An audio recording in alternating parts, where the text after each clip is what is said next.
গল্প পড়ার আসর, আপনার ভালো লাগা প্রিয় গল্পের সম্ভার। আজ আপনাদের জন্য প্রখ্যাত সাহিত্যিক তারাশঙ্কর বন্দ্যোপাধ্যায়ের লেখা তার বিখ্যাত গল্প রসকলি। পালপুকুরের ঘাটের উপরেই প্রকাণ্ড বটগাছটার একটা শিকড় বিশাল অজগরের মতো কুণ্ডলি পাকাইয়া গর্তের ভিতর মুখ সেধাইয়া যেন পিঠে রোদ পোহাইতেছে। পুলিনদাস তাহার উপর হাঁটু ভাঙা দয়ের মতো উবু হইয়া বসিয়া জলে খোলা মুস্কি ছুড়িয়া ব্যাংছুড় ছুড়ি খেলিতেছিল।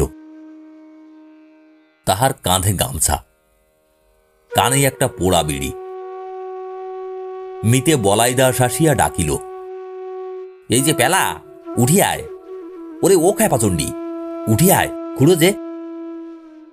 পুলিন হাতের খোলা মুচকিটা জলের পরিবর্তে মাটিতে আছড়াইয়া কহিল, টেসেছে বেটা বুড়ো। বলাই সোৎসাহে কহিল, আর দেরি নাই, উঠি আয়। উভয়েই গ্রামের পথ ধরিল, বলাই আগে, পুলিন পিছনে। পুলিন সহসা কহিল, বউটা খুব কাঁদছে নয় রে বলা? বলা কহিল, খুব, আষাঢ় বিছেড় করছে। মাথাটা তাহার প্রায় ঘাড়ের নিকট হেলিয়া পড়িল, ঠোঁট দুইটা চিবুক পর্যন্ত বাঁকিয়া গেল। আবার উভয়েই নীরবে। রাস্তা ধরিয়া চলিয়াছে। একটা গাই রাস্তার ধারে পতিত জমিতে লম্বা দড়িতে বাঁধা ঘাস খাইতেছিল। জানি না পুলিন কোন কৌতুকে চট করিয়া বাঁ হাতের দুইটা আঙুলে গাইটার পিঠটা টিপিয়া টিপিয়া ঘর ঘোত শব্দে নাসিকা গর্জন করিয়া উঠিল। সঙ্গে সঙ্গে গাইটাও মাথা নাড়িয়া লাফাইয়া উঠিল। পুলিন স্বলম্ফে হাত দুই সরিয়া আসিয়া কহিল, মায়েরি কি তেজ রে? আমার বউটাও ঠিক এমনই, মাথা নেড়েই আছে। পুলিনচন্দ্রের এক দেহশ্রী ভিন্ন আর কিছুই প্রশংসা করিবার মতো ছিল না। তাহার দেহখানি সুন্দর, দীর্ঘ আকার, সবল দেহ, বর্ণ গৌর, কোঁকড়া চুল, আর সর্বাঙ্গ বেড়িয়া বেশ একটি মিষ্ট লাবণ্য। এছাড়া আর কোনো গুণই ছিল না। বুদ্ধির খ্যাত তো কোনো কালেই নাই। বাল্যকালেই পাঠশালায় গুরু মহাশয় 1 পয়সায় 3টে আম, তা 3টে আমের কত দাম ঝাড়া 3টি ঘণ্টাতেও বুঝাইতে না পারিয়া নিজেই তাহার বই দপ্তর গুছাইয়া বগলে পুরিয়া দিয়া কহিয়াছিলেন, বাবা, শুভঙ্কর যে এ জন্মে বৈরাগী কুলে জন্ম নিয়ে হিসেবে বৈরাগ্য করেছেন তা জানতাম না। তোমায় পড়ানো আমার কর্ম নয়। ইহার উপর সে ছিল যেন মূর্তিমান বেতাল। মজলিসে হয়তো লঙ্কা কাণ্ডের মতো ভীষণ গম্ভীর আলোচনা চলিতেছে। বুড়া জাম্বুমান হয়তো মন্ত্রণা দিতেছে। মজলিস শুদ্ধ লোক স্তম্ভিত, নিস্তব্ধ। সহসা সেখানে পুলিনচন্দ্র যেন কৌতুকের কাতুকুতুতে গুলগুল করিয়া হাসিয়া ওঠে। ইয়ে মাইরি, আমার খুঁড়ো কে লিখেছে, তেমুন্ডে বুড়ো, ইয়া চুল, ইয়া দাড়ি, ঠিক ঠিক জাম্বুমান। আবার হয়তো হনু ভানুর মিতালির রঙ্গে মজলিস তো মজলিস, দেবগণ পর্যন্ত হাসিয়া আকুল।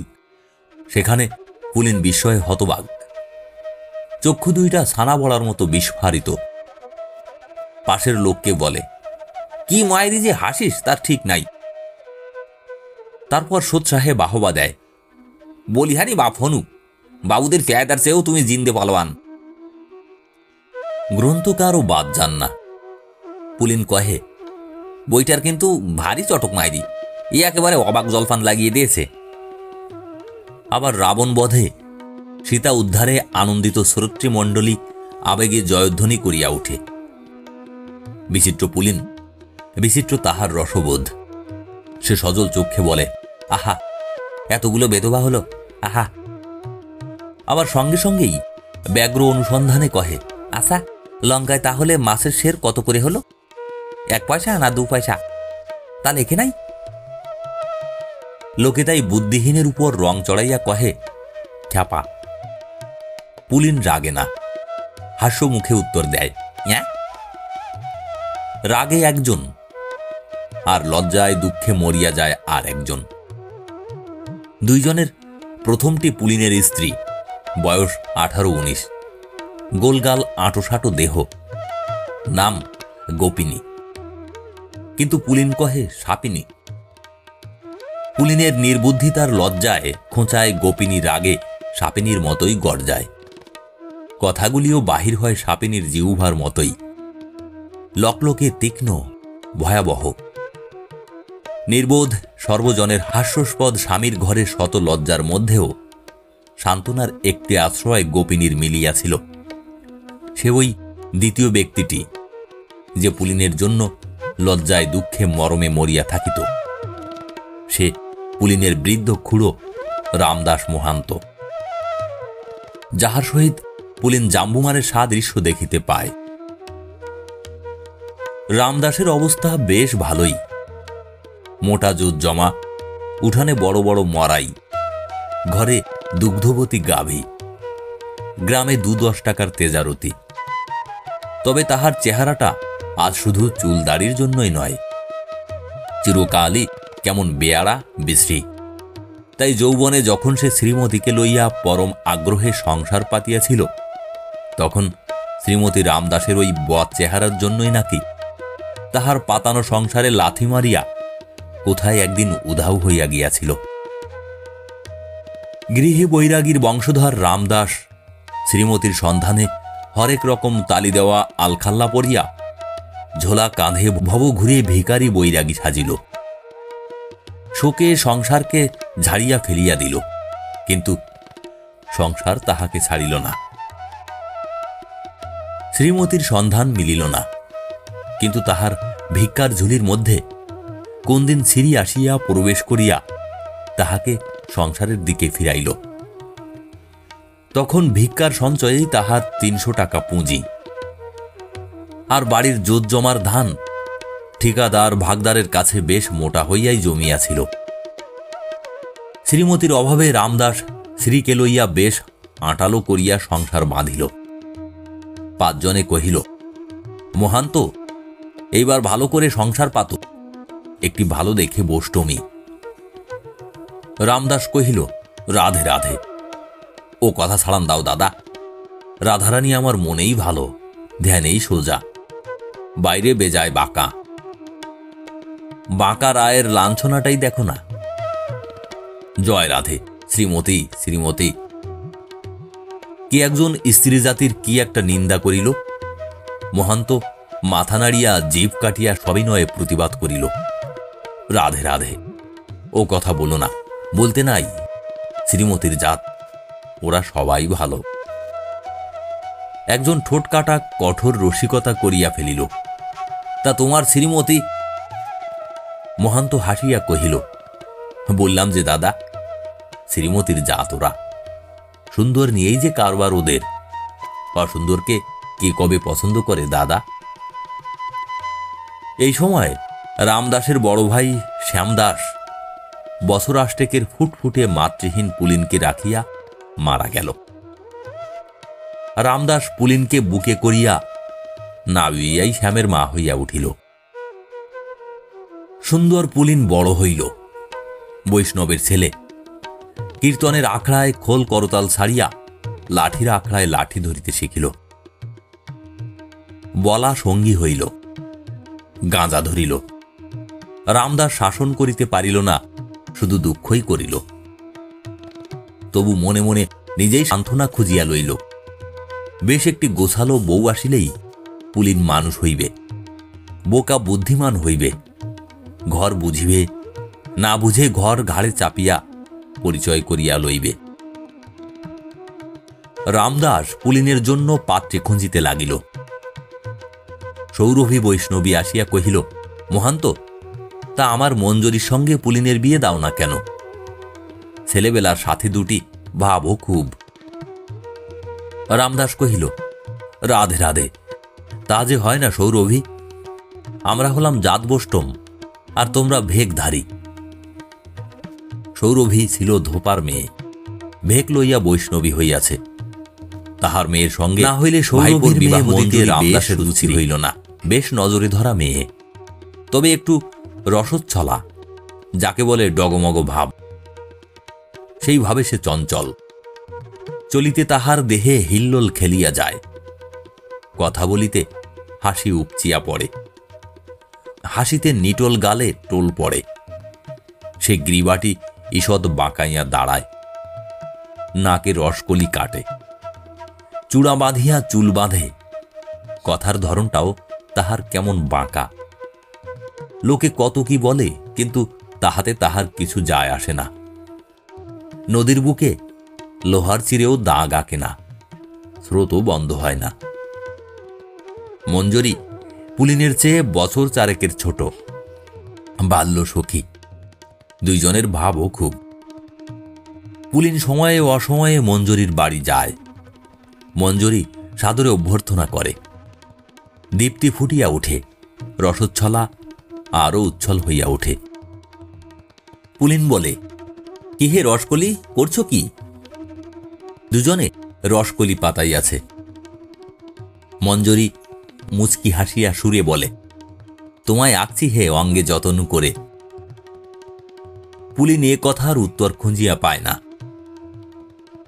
অভাব অভিযোগে কতদিন মঞ্জরির মা সৌরভী আসিয়া কহে, দেখলো মঞ্জরি, 2 টাকা কারু কাছে পাওয়া যায় কিনা, নইলে তোর খাড়ুটা বাঁধা দিতে হবে। মঞ্জরি বলে, খাড়ু আমি বাঁধা দেব না রসকলি, তুমি টাকা এনে দাও। পুলিন শশব্যস্তে বলে, সে কি রসকলির মা, খাড়ু বাঁধা দেবে কি, আমি টাকা এনে দিই। সৌরভী আপত্তি করিলে মঞ্জরি কহে, কেন, রসকলি কি আমার পর? খুড়ার তহবিল সন্ধান করিয়া না পাইলে চাউল বিক্রয় করিয়া সে টাকা আনিয়া দেয়। আবার মঞ্জরি কখনো কখনো পুলিনের হাত চাপিয়া ধরিয়া বলে, না, তুমি দিতে পারবে না, ও মায়ের চালাকি। মায়ে ঝিয়ে ঝগড়া হয়, পুলিন ব্যস্ত হইয়া ওঠে, কিন্তু মঞ্জরি কহে, খবরদার, আড়ি করব। 10 বছর বয়সেই মঞ্জরির একবার বিবাহ হইয়াছিল, কিন্তু পাত্রটিকে মঞ্জরির পছন্দ হয় নাই, তাই তাহাকে সে নাকচ করিয়া দিয়াছে।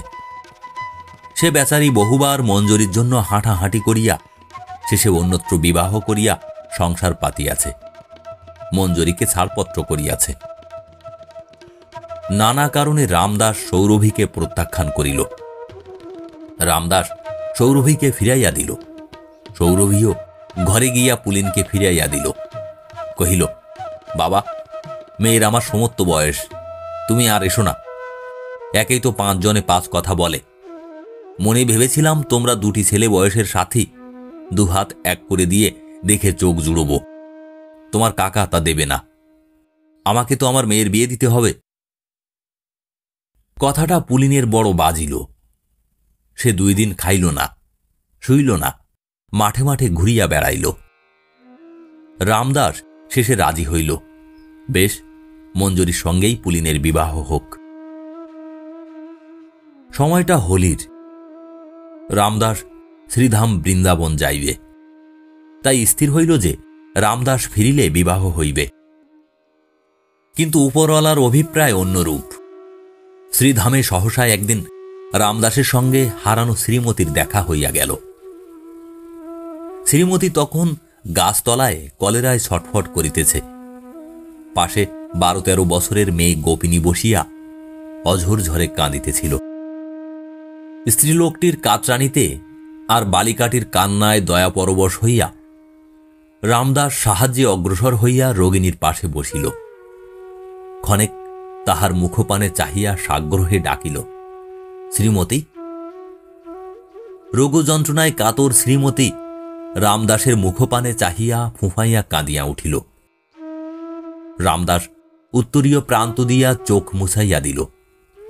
শ্রীমতী তাহার পা 2টা চাপিয়া ধরিয়া কহিল, আমার যাবার সময় পায়ের ধুলো দাও, আর এই মেয়েটিকে নাও, বড় ভালো মেয়ে, মায়ের মতো নয়, পারো তো পুলিনের সঙ্গে বিয়ে দিও। ভয় নেই, অজাতের মেয়ে নয়। সেই যে বাউল প্রেমদাসকে মনে পড়ে, সেও জাতবষ্টম, তারই মেয়ে। রামদাস কাতর কণ্ঠে কহিল, শ্রীমতী, রাধারানী, আমি যে তোমার তরে আজও শূন্য ঘর বেঁধে বসে আছি। শ্রীমতী সে কথার কোনো উত্তর দিল না, শুধু কন্যা গোপিনীকে কহিল, মা, এই তোর বাপ, এর সঙ্গে যা, আমার চেয়েও আদরে রাখবে। আর একটা কথা গোপিনী, কখনো যেন স্বামী ছাড়িসনি। হৈবষ্টম, থাকুক নিয়ম, তবু ওতে সুখ নেই। শ্রীমতীকে বৃন্দাবনে বিসর্জন দিয়া গোপিনীকে লইয়া রামদাস বাড়ি ফিরিল। সৌরভীকে ডাকিয়া 50, 100, শেষে 200টি টাকা হাতে দিয়া কহিল, সৌরভী, আমায় বাক্কি থেকে খালাস দাও। এক মুঠা টাকা খুঁটে বাঁধিয়া সৌরভী হাসি মুখেই বাড়ি ফিরিল। সৌরভী মঞ্জরীর জন্য পাত্র ঠিক করিল, কিন্তু মঞ্জরী কহিল, না। মা শেষে রাগ করিয়া রামদাসের টাকা লইয়া বৃন্দাবন চলিয়া গেল। মঞ্জরী 2 দিন কাঁদিল, তারপর আবার উঠিল, ক্রমে হাসিল, রসকলি কাটিল, কিন্তু বিবাহ করিল না। এদিকে পুলিনের সঙ্গে গোপিনীর বিবাহ হইয়া গেল। পুলিন যেন মঞ্জরীর নেশা ভুলিল। সে দিনরাত্রি ঘরেই থাকে, বাড়ির বাহির হয় না। দেখিয়া রামদাস সুখে হাসিল। মঞ্জরী 2-4 দিন পুলিনের অপেক্ষা করিয়া শেষে একদিন চূড়া করিয়া চুল বাঁধিয়া নাকে রসকলি কাটিয়া পান চিবাইতে চিবাইতে রামদাসের বাড়িতে আসিয়া উঠিল। রামদাস তখন বাড়িতে ছিল না। উঠোনে দাঁড়াইয়া মঞ্জরী মুচকি হাসিয়া ঘরের রুদ্ধদ্বারকে উদ্দেশ্য করিয়াই কহিল, কই হে রসকলি, বউ দেখাও হে। পুলিন ঘরের ভিতর গোপিনীর সহিত কথা কহিতেছিল। মঞ্জরীর আওয়াজ পাইয়া অন্য দুয়ার দিয়া সে ছুটিয়া পলাইয়া গেল। গোপিনী নতমুখে ঘরের মধ্যেই দাঁড়াইয়া রহিল। মঞ্জরী ঘরে ঢুকিয়া গোপিনীর ঘোমটা তুলিয়া দেখিয়া ঠোঁটের আগায় পিচ কাটিয়া কহিল, তুমি বউ? গোপিনী মুখ তুলিয়া চাহিল। মঞ্জরী আবার কহিল, তা হ্যাঁ বউ, রসকলির তোমাকে পছন্দ হয়েছে? গোপিনী এবার কথা কহিল, যেন চিমটি কাটিয়া কহিল, না। মঞ্জরী বলিল, বাহ, এই যে পাখি পড়ে বেশ। তা হ্যাঁ বউ, কেন পছন্দ হয়নি কিছু জেনেছ? গোপিনী সেই চিমটি কাটার মতোই কহিল, রসকলি কাটতে জানি না কিনা তাই। মঞ্জরী সব বুঝিল। এবার সে হাসিয়া বিস্ময়ের ভঙ্গিতে গালে হাত দিয়া কহিল, উমা, তাই নাকি? তা আমার কাছে রসকলি কাটা শিখবে বউ? গোপিনী কহিল, শেখাবে? দেখো, ঠিক তোমার মতনটি হওয়া চাই।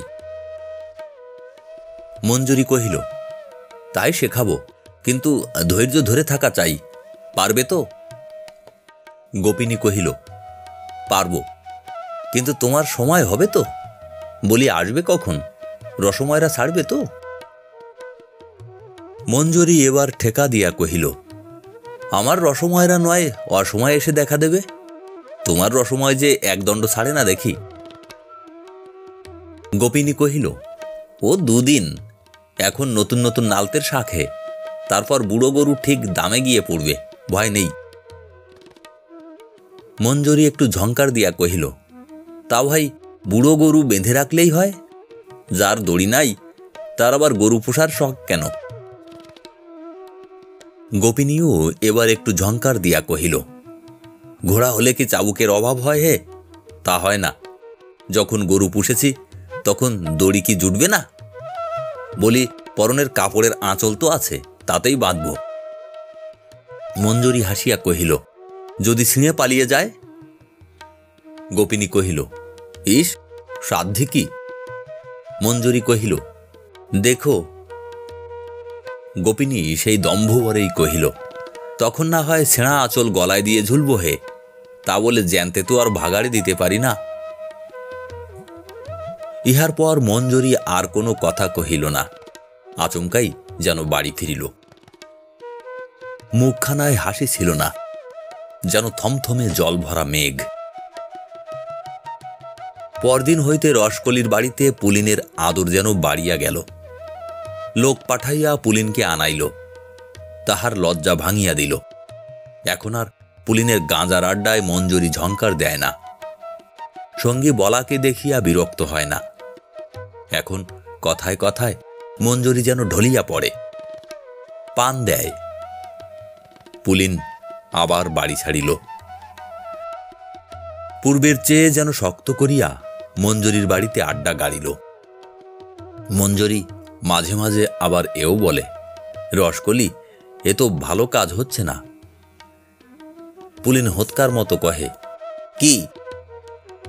মঞ্জরি মুচকি হাসিয়া বলে, এই আমার বাড়িতে এমন করে 24 ঘন্টা পড়ে থাকা। পুলিন তেমনি ভাবেই বলে, কেন? মঞ্জরি সুর করিয়া গান ধরে, 5 শিকের বষ্টুমি তোমার, ওহে গোসা করেছে, গোসা করেছে। পুলিন কহে, দেখ। গোপিনী সত্য সত্যই রাগ করিল, কিন্তু ভাঙায় কে? যাহার উপর মান, সেই যে মানের মুখে ছাই দিয়া দিল। সে খাবার সময় আসে, 2টা খায়, দেশের দেশের হাস্যস্পদ হইয়া ফেরে। মঞ্জরির বাড়ি আড্ডা জমায়, ঘরের পয়সা পর্যন্ত মঞ্জরির ঘরে তুলিয়া দিয়া আসে। মঞ্জরির নাকি সোনার নথ হইতেছে। গোপিনী জ্বলিয়া গেল। পুলিন যা 2-4টা কথা গোপিনীর সহিত কয়, তা পর্যন্ত মঞ্জরি বিশোভিত। সেদিন রাত্রে কথায় কথায় নির্বোধ কহিল, রসকলি তোমার কি নাম দিয়েছে জানো গো? গোপিনী নয়, সাপিনী। তা সত্যি, সবেতেই তোমার ফোঁস। গোপিনী একটা জ্বলন্ত অগ্নিবর্ষী কটাক্ষ হানিয়া ছুটিয়া পলাইল। রাত্রি দ্বিপ্রহর পর্যন্ত বাহিরে কাঁদিতে কাঁদিতে মনে পড়িল, সে বলিয়াছিল, যদি আঁচল ছেড়ে, তবে ছেঁড়া আঁচল গলায় দিয়া ঝুলিবে। উদ্ভ্রান্ত ব্যথাহত নারী সত্যই আঁচল ছিঁড়িয়া দড়ি পাকাইতে বসিল। ঘরে পুলিন তখন অঘরে নিদ্রা যাইতেছে, বুঝিবা রসকলিকে স্বপ্নে দেখিতেছিল। পাশের ঘরের দরজা খুলিয়া বৃদ্ধ মহান্ত বাহির হইল। শ্বেত বস্ত্রা গোপিনীকে দেখিয়া চমকিয়া কহিল, কে? এ কি মা? বাইরে কেন মা আমার? গোপিনী ফুফাইয়া কাঁদিয়া উঠিল। বৃদ্ধের স্নেহে স্পর্শে তাহার হাতের পাকানো আঁচল এলাইয়া খুলিয়া গেল। মহান্ত গোপিনীকে বুকে লইয়া কাঁদিয়া কহিল, মা, বুড়ো ছেলের মুখের দিকে চেয়ে ধৈর্য ধর মা আমার, আমি আশীর্বাদ করছি, ভালো হবে, ভালো হবে তোর। পুলিনের ব্যবহারে শান্ত স্নেহ দুর্বল বৃদ্ধ মরমে মরিয়া গেল। কঠোর হইতে চেষ্টা করিল, পয়সায় টান দিল, কথা বন্ধ করিল, কিন্তু তবুও যে পুলিন, সেই পুলিনই রহিয়া গেল। অন্ধের কিবা রাত্রি কিবা দিন। শুধু রসকলির বাড়িতে বসিয়া বলার সহিত খুড়ার আয়ুর দিন গণনা করিতে লাগিল। রামদাস কিন্তু বাঁচিতে চাহিয়াছিল, মরমে মরিয়াও গোপিনীর জন্য বাঁচিতে চাহিত। সর্বদা তাহার ভাবনা হইত, সে মরিলে গোপিনীর দশা কি হইবে। কিন্তু মানুষ অমর নয়, মরণের পরোয়ানা সঙ্গে লইয়াই জন্ম লওয়া। সহসা একদিন রামদাসের তলব আসিল। মহান্তের বয়স হইয়াছিল, হাঁপানি ছিল। হঠাৎ একদিন হাঁপানিয়ে মৃত্যুর মূর্তিতে বুকে চাপিয়া বসিল। গোপিনী চোখের জলে বুক ভাসাইয়া সেবা করিতে বসিল। পাড়াপড়শি আসিয়া জমিল। মহান্ত যেন কার অনুসন্ধান করিতেছিল, কিন্তু সে তখন পালপুকুরের ঘাটে বসিয়া ব্যাঙ ছুড়াছুড়ি খেলিতেছিল। পাড়াপড়শি ভিড় জমাইয়া বসিয়া আছে। কেহ বলে, মহান্ত, হরি বলো, বলো জয় রাধারানী। রাধারানীর জয়গানে চিরমুখর কণ্ঠ চারণ, কিন্তু আজ এ সময়ে রাধারানীর ধ্যান করিতে পারিল না। মৃগয়াচ্ছন্ন রাজা ভরতের মতো শুধু বলিল, মা গোপিনী, কিছু করতে পারলাম না মা। গোপিনী শেষে আষাঢ় খাইয়া পড়িল। হায়, তাহার নির্জে ভাঙিয়া যায়। ভ্রষ্ট বিহঙ্গিনীর ক্রন্দন ছাড়া আর উপায় কি? পাড়ার মেয়েরা দূরে দাঁড়াইয়াছিল, কিন্তু কেহ এই গোপিনীকে ধরিতে সাহস করিল না। বুড়া রোগী কখন শেষ নিঃশ্বাস পড়িবে, খাবি খাইয়া মরিবার নোটিশও হয়তো দিবে না। মরা ছুঁইয়া কেউ অসুচি হইবে। ধরিল শেষে একজন, সে মঞ্জরী। মঞ্জরী আসিয়াই শোক বিউহালা গোপিনীকে ধরিল, কহিল, ভয় কি? মুমূর্ষু মহান্ত একটা দীর্ঘশ্বাস ফেলিয়া টানিয়া টানিয়া কহিল, গ্রামের 5 জন আছেন, আমার শেষ ইচ্ছা বলে যাই। আমার স্থাবর সম্পত্তির মালিক হবে গোপিনী, আর সকলের কাছে এই ভিক্ষে, ছেলেটাকে যেন ওই বেশ্যের হাত থেকে বাঁচিও। কথাটায় সকলের চক্ষু গিয়া পড়িল মঞ্জরীর উপর। সকলেই ভাবিতেছিল, সে কি করিয়া বসে। কিন্তু মঞ্জরী গোপিনীর এলানো দেহখানি পরম সান্ত্বনা ভরে জড়াইয়া বসিয়াই রহিল। চাঞ্চল্য দেখা গেল না। মহান্ত যখন কথাটা আরম্ভ করে, তখনই বলার সঙ্গে পুলিন আসিয়া পৌঁছিয়াছিল। সেও কথাটা শুনিল। কথাটা আজ তাহাকে প্রথম আঘাত দিল। মান অপমানের স্বাদ আজ সে বুঝি প্রথম বুঝিল। লোকে তখন মহান্তের শেষ ইচ্ছার সমালোচনায় ব্যস্ত। পুলিন দাওয়া হইতে নামিয়া পড়িল। কেহ লক্ষ্য করিল না, কিন্তু মঞ্জরী ডাকিল, যাচ্ছ কোথা? পুলিন কহিল, আর এ বাড়িতে নয়। মঞ্জরী কহিল, ছি, এই কি রাগের সময়? এসো, খুড়োর মুখে জল দাও, কানে নাম শোনাও।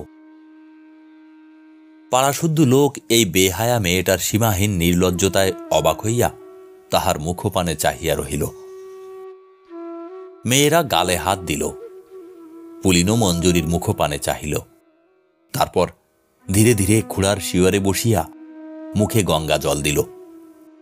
ডাকিয়া কহিল, বলো কাকা, জয় রাধারানী।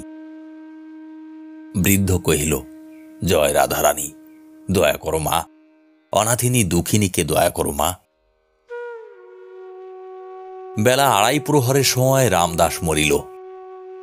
অন্ত্যেষ্টিক্রিয়া শেষ হইতে রাত্রি 1 প্রহর হইয়া গেল। তখন মঞ্জরী গোপিনীকে কহিল, তবে আমি আসি। গোপিনী বলিল, এসো। মঞ্জরী চারিদিক চাহিয়া সরলভাবেই কহিল, কর্তা কই, একা থাকতে ভয় করবে না তো? গোপিনীর মনে হইল মঞ্জরী বুঝি তাহাকে ঠাট্টা করিল। সে উত্তর করিল, আসা যাওয়া যখন একা, তখন একা থাকতে ভয় করলে চলবে কেন? আর একাই তো থাকা একরকম। মঞ্জরী কথাটা গায়ে না লইয়া বলিল, আমি কিন্তু ভাই একা থাকতে পারতাম না। গোপিনী কহিল, আমি হলে একা থাকতে যদি না পারতাম, গলায় দড়ি দিতাম, তবু। মঞ্জরী এবার একটু ঝাঁঝিয়া উত্তর দিল, বাড়াই 60, মরব কেন? আসি ভাই, কিন্তু রসকলি গেল কোথায়? গোপিনী ক্ষিপ্তের মতো কহিল, রসকলি নাকেই আছে, ঘরে গিয়ে আয়না নিয়ে দেখো, পোড়া মুখের উপরেই ঝলমল করছে। মঞ্জরী এই আকস্মিক আঘাতে যেন বিহ্বল হইয়া পড়িল। বহু কষ্টে আত্মসংবরণ করিয়াও কিন্তু শেষটা উত্তরের বেলায় বলিয়া ফেলিল, রসকলি তো নিজের নাকেই থাকে বউ, এ যে কেড়ে নেওয়া যায় না। তা যদি তুমি চাও তো না হয় দেবার চেষ্টা করি। গোপিনী ফুঁস করিয়া বলিয়া দিল, কি বললে তুমি? তোমার কাছ থেকে ভিক্ষে আমি চাইনে। যাও তুমি, যাও। কথাগুলি ক্রুদ্ধ এক নিঃশ্বাসে বলিয়াই সে ঘরে ঢুকিয়া মঞ্জরীর মুখের উপরেই দরজাটা দড়াম করিয়া বন্ধ করিয়া দিল। মঞ্জরী ধীরে ধীরে বাড়ি ফিরিল। বুকের ভিতর তাহার যেন আগুন জ্বলিতেছিল। সাপিনীর এত বিষ, আপনার বিষে হতভাগিনী আপনি জর্জর হইয়া মরুক। আপন বাড়ি ঢুকিতেই মঞ্জরী দেখিল পুলিন তাহার দাওয়ার উপর বসিয়া। মঞ্জুরির দেহ ব্যাপিয়া একটা হিল্লোল বহিয়া গেল। হাসিতে তাহার মুখ ভরিয়া উঠিল। পুলিন উঠিয়া কহিল, রসকলি। মঞ্জুরি হাসিয়া উত্তর দিল, বসো, বলি। পুলিন বসিল। ঘরের তালা খুলিতে খুলিতে মঞ্জুরি বলিল, রসকলি, তুমি ভাই সোনা কপালে পুরুষ, স্ত্রী ভাগ্যে ধন। পুলিন খুব রাগিয়াই কহিল, ও ধন আমার ভাদ্যর বউ, সুতে পাপ। মঞ্জুরি খিলখিল করিয়া হাসিয়া কহিল, আর বউটি? কি গো, চুপ করে রইলে যে? উত্তর দিতে পারলে না? আচ্ছা, আমিই বলে দিই, সে তোমার গলার মালা, ঠোঁটের হাসি। পুলিন কহিল, না রসকলি, হলো না, সে আমার গলার ফাঁসি। ঠাট্টা নয় রসকলি, একটা কথা তোমায় বলতে এসেছি। আমি কাল থেকে নিজের বাড়িতে যাব, ও বাড়িতে আর থাকব না। নিজের বাড়ি অর্থে পুলিনের পৈতৃক বাড়ি। বাস্তব চক্ষে বাড়িটি একটি মূর্তিমন্ত বিভীষিকা, কিন্তু কল্পনায় বাড়িটি বেশ, অর্থাৎ উঠান ভরা বনফুল, প্রাচীর ভাঙ্গিয়া সীমা ও অসীমে মিশিয়াছে। ঘরের ভিতরেও চাঁদের আলো খেলে। মঞ্জুরি কহিল, বেশ, তা ভালো, তারপর খাবে কি করে? পুলিন চট করিয়াই কহিল, বষ্টুমের ছেলে, ভিক্ষে করে খাবো। মঞ্জুরি কহিল, আরো ভালো, কিন্তু ভিক্ষেতে মেলে তো চাল, তা রাঁধবে কে? বউকে নিয়ে যাও। পুলিন প্রবল প্রতিবাদে মাথা নাড়িয়া কহিল, না। মঞ্জুরি কহিল, কেন? আর তুমি না বললেও সে যদি না ছাড়ে? পুলিন কহিল, ছাড়বে না? মারের চোটে ভূত ছাড়ে, তা জানো? কথায় আছে, পড়লে পরে দুধু ভাতু, না পড়লে ঠ্যাঙার গুঁথু। মঞ্জুরি কহিল, বেশ, রসকলি আমার বলে ভালো। এ যেন সেই, ও পারেতে ধান পেকেছে লম্বা লম্বা শীষ, টুকুস করে মরে গেল লঙ্কার রাবণ। তা যেন হলো, আজ রাত্রের মতো তো বাড়ি যাও। পুলিন বলিল, না, আর নয়। মঞ্জুরি পরিহাস ছলেই কহিল, তবে আজ রাতটা পালপুকুরের বটগাছেই কাটাবে নাকি? পুলিন কহিল, না, তোমার দাওয়াতেই পড়ে থাকব। মঞ্জুরি হাসিল। 2 আর 2 4 হয়, এ কথাটা যে বুঝে না, সে 4-এর গুরুত্ব না বুঝিলে তাহার উপর রাগ করিয়া লাভ কি? তবু সে বলিল, লোকে বলবে কি? পুলিন বাহির দরজার দিকে ফিরিল। মঞ্জুরি কহিল, যাও কোথা? পুলিন কহিল, দেখি কোথাও। মঞ্জুরি আসিয়া তাহার হাত ধরিয়া বলিল, যেতে হবে না, এসো, শোবে এসো। পুলিন ব্যস্ত হইয়া বলিল, না না, লোকে বলবে কি? মঞ্জুরি কহিল, যা বলবার তা বলেই নিয়েছে, আবার বলবে কি? শোনুনি, আজই তোমার কাকা বললে ওই। পুলিন তাহার মুখ চাপিয়া ধরিয়া কহিল, তোমার পায়ে ধরি রসকলি, ছি, ও কথা তুমি বলো না। মঞ্জুরি হাসিয়া মৃদুস্বরে গান ধরিল, লোকে কয় আমি কৃষ্ণ কলঙ্কিনী, সখী সেই গরবে আমি গরবিনী। পুলিন তাহার হাতখানা চাপিয়া ধরিল। স্পর্শে তাহার সে কি উত্তাপ। মঞ্জুরি মৃদু আকর্ষণে হাতখানি ছাড়াইয়া শান্ত মধুর কণ্ঠে কহিল, ছাড়ো, বিছানা করি। তকতকে ঘরখানি, লাল মাটি দিয়া নিকানো, আলপনার বিচিত্র ছাঁদে চিত্রিত। দেওয়ালে খান কয়েক পট, সেই পুরানো গোরা চাঁদ, জগন্নাথ, যুগল মিলন, সবগুলির পায়ে চন্দনের চিহ্ন। মেঝের উপর একখানি তক্তাপোষ, একদিকে পরিষ্কার বেদির উপর ঝকঝকে বাসনগুলি সাজানো। তক্তাপোষের উপর গুটানো বিছানা বিছাইয়া দিয়া একটি ছোট চৌকির উপর রক্ষিত তোলা বিছানার গাদা হইতে দেখিয়া দেখিয়া একখানা সিজুনি আনিয়া পুরাতন বিছানার উপর বিছাইয়া দিল। সিজুনিটি মঞ্জুরির নিজের হাতে অতি যত্নে প্রস্তুত। চারুশিল্পের অপরূপ ছাঁদ বিচিত্রিত। বিছানাটি বেশ করিয়া কয়েকবার ঘুরাইয়া ফিরাইয়া দেখিয়া ডাকিল, এসো। পুলিন ঘরে আসিয়া তক্তাপোষে বসিল। দেখিল মঞ্জুরি অভ্যাস মতো ঈষৎ বাঁকাইয়া দাঁড়াইয়া, সেই হাসি, সেই সব, শুধু দৃষ্টিটুকু নূতন। সে তখন মুগ্ধ, আবিষ্ট, একাগ্র। পুলিন কথা কহিল, ভাবটা গদগদ কিন্তু সংকুচিত, রসকলি। মঞ্জুরি চমক ভাঙিয়া কহিল, কি গো? পুলিন কহিল, তুমি তুমি আমার আমার আমার কথাটা শেষ করিতে পারিল না, প্রতিবারই বাঁধিয়া যায়। আর পুলিন রাঙা হইয়া উঠে। মঞ্জুরি খিলখিল করিয়া হাসিয়া কহিল, তোমার তোমার তোমার কি গো? কৌতুকে গ্রীবা বাঁকাইয়া খানিকক্ষণ পুলিনের নত লজ্জিত মুখের উপর উজ্জ্বল দৃষ্টি হানিয়া সহসা মঞ্জুরি তাহার মুখ পুলিনের কানের কাছে লইয়া গিয়া কহিল, আমি তো তোমারই গো। কথাটা বলিয়াই সে চট করিয়া ঘর হইতে বাহির হইয়া গেল, চঞ্চল লঘু গতিতে, ছোট তড়িৎ গতি ঝর্ণাটির মতোই। বাহিরে গিয়াই দরজা টানিয়া শিকল আঁটিয়া দিল। একরাশ দমকা দক্ষিণা বাতাস আসিয়া যেন পুলিনকে তৃপ্ত করিয়া আচমকাই চলিয়া গেল। শিকল টানিয়া দিয়া আঁচলে চোখ মুছিতে মুছিতে ঢেকিশালায় আসিয়া মঞ্জুরি আঁচল পাতিয়া শুইয়া পড়িল। রাত্রিতে পুলিন আসে নাই। বেলায় এক প্রহর হইয়া গেল, তবুও দেখা নাই। গোপিনী অপেক্ষায় বসিয়াছিল। সহসা সে সব ঝাড়িয়া ফেলিয়া উঠিল, স্নান সারিয়া রান্না চড়াইল। খুট করিয়া শব্দ হইল, ওই বুঝিয়া আসিল। প্রবল অভিমানে ব্যগ্র দৃষ্টিকে রান্নার কড়ায় সে নিবিষ্ট করিল। হাতের খুন্তি প্রয়োজনাতিরিক্ত অতি বিক্রমে ঘুরিয়া উঠিল, খন খন খন।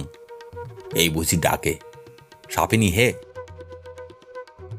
পোষা বিড়ালটা দাওয়ায় লাফাইয়া উঠিয়া ডাকিল, ম্যাও ম্যাও ম্যাও। আর দৃষ্টি মানিল না, ফিরিল, কিন্তু কই? শূন্য আঙ্গন, ভেজানো বহির্দ্বার, মানুষের বার্তা তো দিল না। হাতের খুন্তিটা সজোরে বিড়ালটার পিঠে হানিয়া গোপিনী গালি পাড়িল, বেরো বেরো বেরো, আপদ বেরো। কতক্ষণ কাটিয়া গেল। গোপিনীর মনে হইল বুঝিবা একটা যুগ। সহসা বহির্দ্বার খুলিয়া বলাই আসিয়া দাওয়ায় প্রবেশ করিল। হাতের হুঁকা টানিতে টানিতে কহিল, শুনেছ মিতেনি, কাল রাতে মিতে যে মঞ্জুরির বাড়িতে? বলাই পুলিনের মিতে, তাই গোপিনীকে ডাকিত মিতেনি, গোপিনী ডাকিত মিতে। গোপিনী কহিল, শুনি নাই, তবে জানি। বলাই বলিল, আবার নিজের ঘর সাফ হচ্ছে, সেখানেই থাকবে, এ বাড়িতে থাকবে না। একটা লজ্জা ঢাকিতে 5টা লজ্জা মাথায় লইতে হয়। গোপিনী কহিল, আমি যে থাকতে দেব না সে আমি কাল বলে দিয়েছি, বাড়ি ঢুকলে ঝাঁটার বাড়ি দেব। বলাই বিজ্ঞের মতো মাথা নাড়িয়া বলিল, ও বুঝি এত, আবার মঞ্জুরিকে পত্র করবে। বুকে পাথর চাপা দিলেও মানুষ কাতরাইতে পারে, কিন্তু এই কথাটা এমন স্থানে গোপিনীকে আঘাত করিল যে সে আর কথা বলিতে পারিল না। বলাই কহিল, কাল রাতে জমিদার গাঁয়ে এসেছেন, তুমি নালিশ করো। গোপিনী দীপ্ত প্রতিবাদে কহিল, না। তারপর উভয়েই নীরব।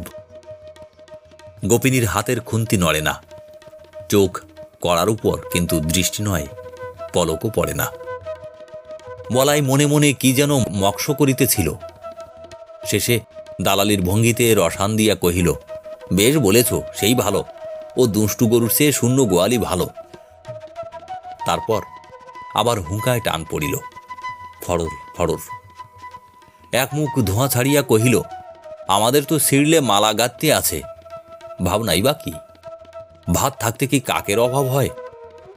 কি বলো মিতেনি? আমি রয়েছি, সব ঠিক করে দেব তোমার।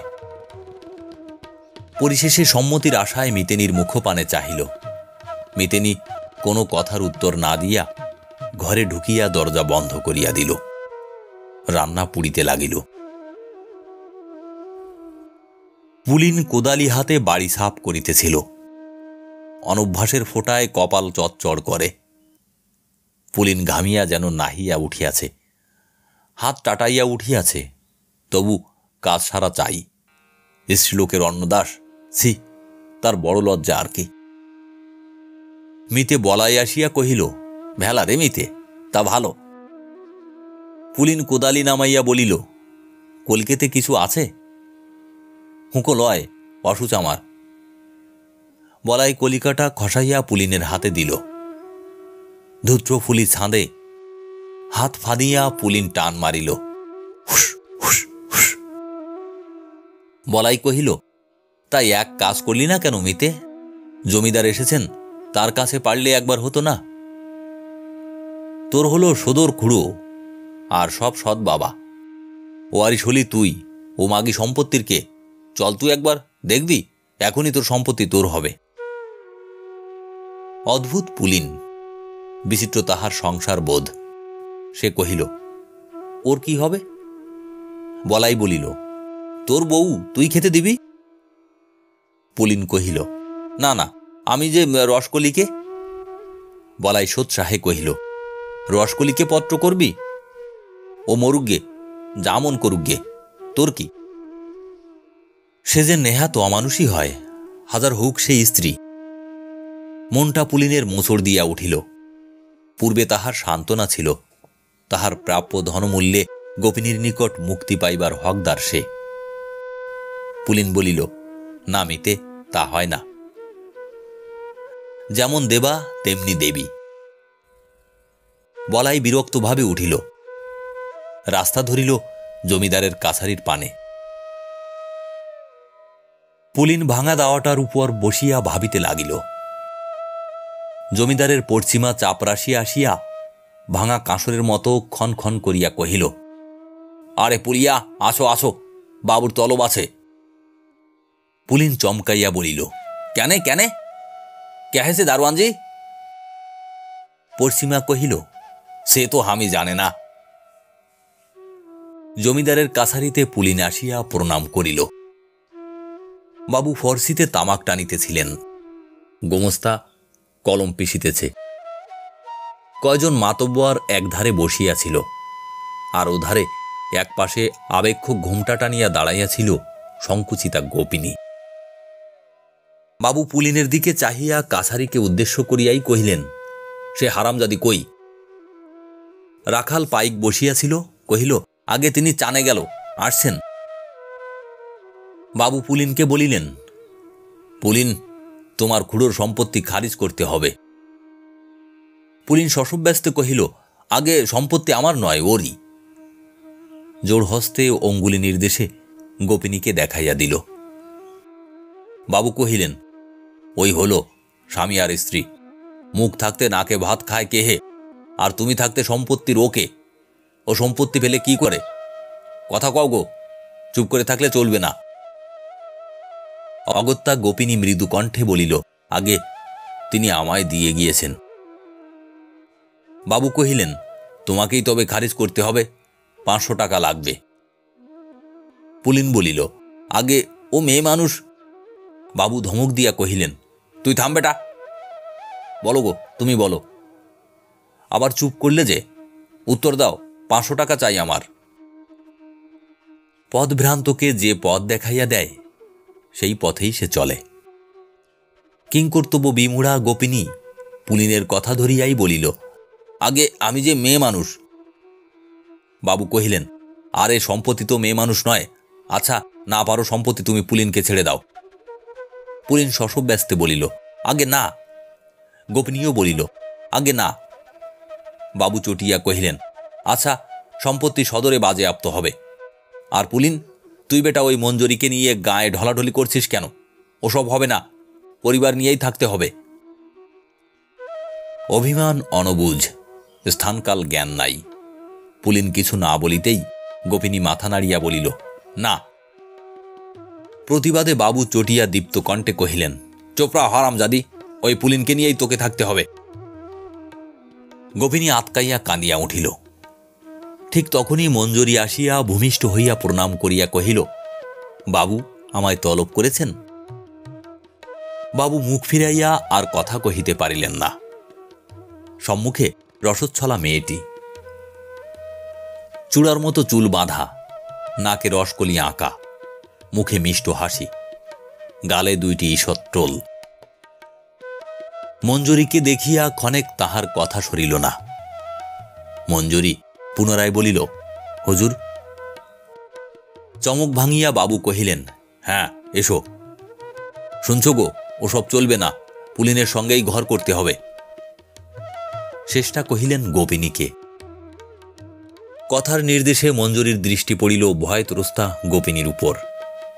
সে তড়িৎ পদে নিকটে গিয়া গোপিনীকে কাছে টানিয়া লইল। আশ্বাস লোকে কথাতেও পায়, দৃষ্টিতেও পায়, স্পর্শেও পায়। গোপিনী মঞ্জুরিকে জড়াইয়া ধরিয়া কহিল, রসকলি। উজ্জ্বল হাসিতে মঞ্জুরির মুখখানি দীপ্ত হইয়া উঠিল। বলিল, ভয় কি রসকলি? বাবু পুনরায় কহিলেন, বুঝলে, এই আমার হুকুম, উত্তর দাও, রাজি কিনা? শুনছিস পুলিন? পুলিন গোপিনী উভয়েই নীরব।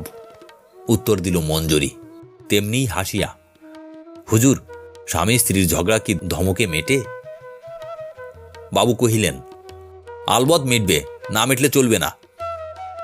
মঞ্জুরি বলিল, নাই যদি মেটে হুজুর, তাই বাকি, আমরা যাতে বসটম, ছিঁড়লে মালা, আবার নতুন গাঁথি। বাবু কহিলেন, বেশ, তবে ও বলাকে পত্র করুক। ও পাশে বসিয়া বলা মুচকি হাসিল। গোপিনী প্রবল প্রতিবাদে বলিল, না না।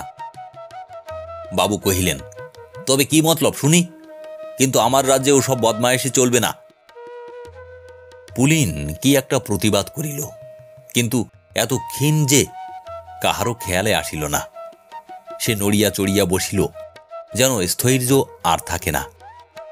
গর্তের সাপ ধরা পড়িবার পূর্বে যেমনতর বাহির হইতেও পারে না, অথচ ক্রোধে গর্তের ভিতরে কুণ্ডলি পাকাইয়া যেমন ঘুরে, তেমনভাবেই তাহার মনটা পাক খাইতেছিল।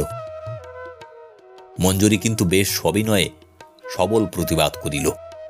জিভ কাটিয়া সে বলিল, সি বাবু, আপনাকেও সব কথা বলতে নাই।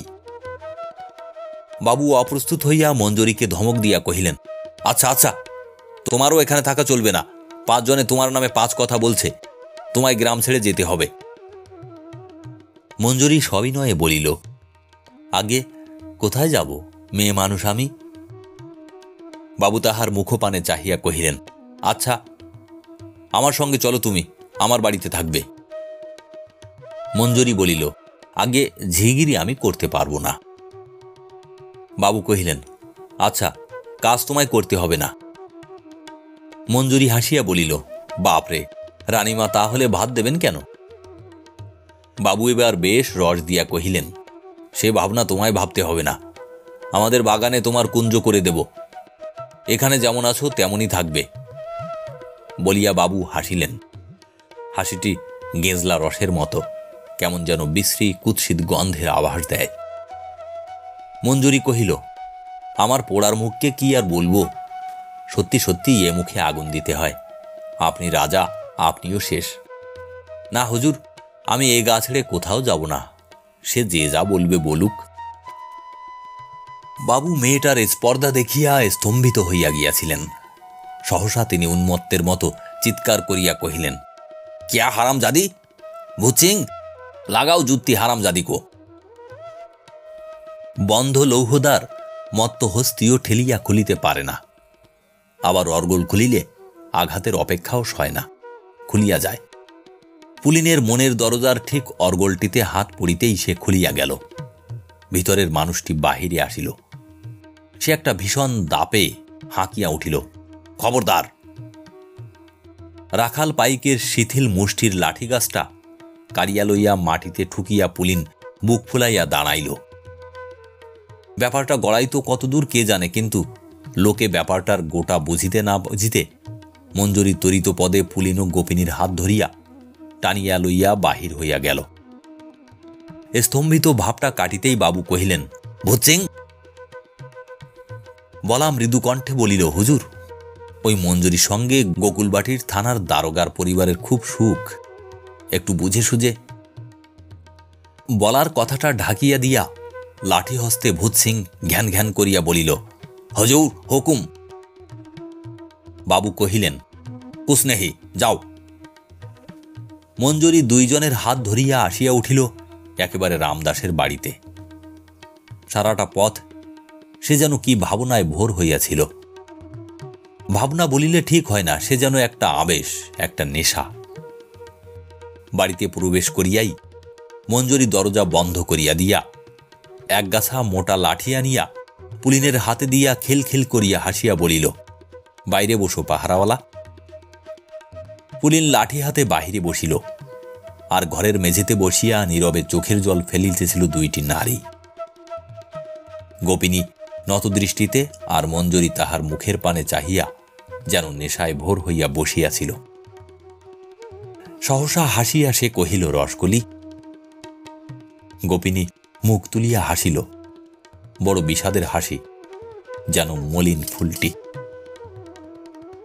মঞ্জুরি বলিল, এক কাছারি লোকের সামনে রসকলি পাতিয়েছ, না বললে তো চলবে না।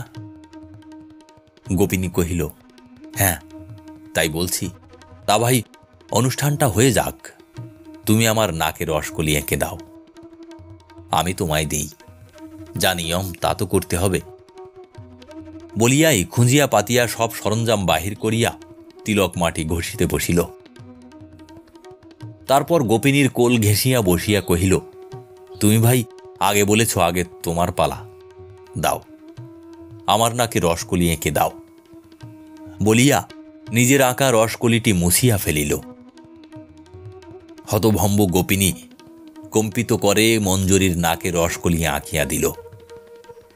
মঞ্জুরি বলিল, দাঁড়াও, সাক্ষী ডাকি। বলিয়া বাহিরে পুলিনকে ডাকিল, সেই মধুভরা কণ্ঠে, রসকলি এসো বলি। পুলিনকে লইয়া গোপিনীর হাতে হাতে নিজের হস্তবন্ধনে বাঁধিয়া দিয়া কহিল, এই নাও রসকলি, আমার রসকলি তোমায় দিলাম। পুলিনের কথা সরিল না। তারপর পুলিনকে বলিল, আমি দিচ্ছি, না বলো না। গোপিনী ও পুলিন বিস্মিত, নির্বাক। সহসা গোপিনী মঞ্জুরির হাত ধরিয়া টানিয়া বলিল, না না, তুমি শুদ্ধ, এসো আমরা দুবনে। রসচ্ছলার মতোই কহিল, দূর, আমি যে রসকলি। বৈকালের মুখে মঞ্জুরি কহিল, দাঁড়াও, আমি একবার গায়ের হালচাল দেখে আসি। পুলিন বাধা দিয়া কহিল, সে কি একলা? মঞ্জুরি হাসিয়া ঢলিয়া পড়িল, বলিল, ভয় কি, আমার রসকলি যে সঙ্গে। বলিয়া নাকের রসকলি দেখাইয়া দিল। তারপর আবার কহিল, ভয় নাই, আমি বাইরে বাইরে খবর নেব। তেমন তেমন বুঝলে আমি গোকুলবাটি থানায় যাব। আজ রাত্রে না ফিরতেও পারি, বুঝলে। খবরদার তোমরা বেরিও না, দিব্যি রইল, মাথা খাও। সে কণ্ঠস্বরে পরিহাসের বিন্দুও ছিল না। পুলিন সে কথা অবহেলা করিতে পারিল না। মঞ্জুরি চলিয়া গেল, রাত্রে ফিরিল না। পরদিন প্রাতে বলাই আসিয়া ডাকিল, মিতে। মঞ্জুরির সংবাদের আশায় নিজের বিপদের আশঙ্কা তুচ্ছ করিয়া দরজা খুলিয়া কহিল, এসো। বলাই বলিল, বেশ বেশ, তা মঞ্জুরিকে দিয়ে টাকাটা পাঠালি কেন? নিজে গেলেই তো হতো। তাও বেশ ভালোই হলো। বাবু বললেন, বলাই, পুলিন যখন 50 টাকা জরিমানাই দিলে, তখন আর তার উপর রাগ নেই আমার। তা পুলিন বোধহয় ভয়ে আসে নাই, তাই মঞ্জুরিকে দিয়ে পাঠিয়েছে। মঞ্জুরিকেও মাফ হয়ে গিয়েছে, তাই একবার আজ যাস, বাবুকে পেন্নাম করে আসিস, ভয় নাই, আমিও সব বলে কয়ে দিয়েছি। পুলিনের কথা সরিল না। জমিল না দেখিয়া বার কয়েক হুঁকা টানিয়া বলাই চলিয়া গেল। পুলিন স্তম্ভিতের মতো দাঁড়াইয়া রহিল, কে জানে কতক্ষণ। একটা পুটলি কাঁখে মঞ্জুরি আসিয়া হাসি মুখে অভ্যাস মতো হেলিয়া সম্মুখে দাঁড়াইয়া ডাকিল, রসকলি। পুলিন কথা কহিল না। হাসিয়া মঞ্জুরি বলিল, রসকলি, রাগ করেছ? পুলিন অভিমান ভরে বলিল, তুমি জমিদারকে।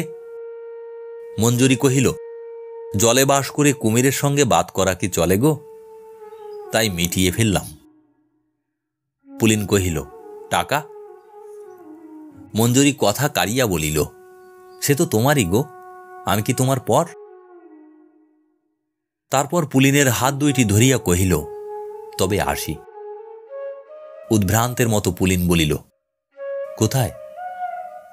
মঞ্জুরি কহিল, বৃন্দাবন। পুলিন অভিমান করিয়া বলিল, রসকলি? মঞ্জুরি কহিল, আমি তো তোমারই গো।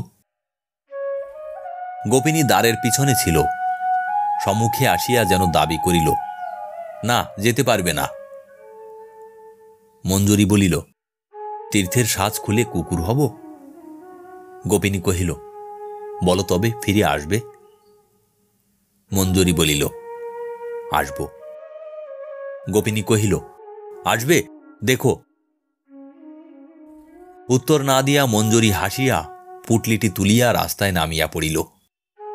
বিচিত্র সে হাসি, রহস্যের মায়া মাধুরীতে ভরা, কে জানে তার অর্থ। চলিতে চলিতে গান ধরিল, লোকে কয় আমি কৃষ্ণ কলঙ্কিনী, সখী সেই গরবে আমি গরবিনী গো, আমি গরবিনী। নাকে তাহার রসকলি, মুখে তাহার হাসি, চলনে সে কি হিল্লোল, রসধারা যেন সর্বাঙ্গ ছাপাইয়া ঝরিতেছিল।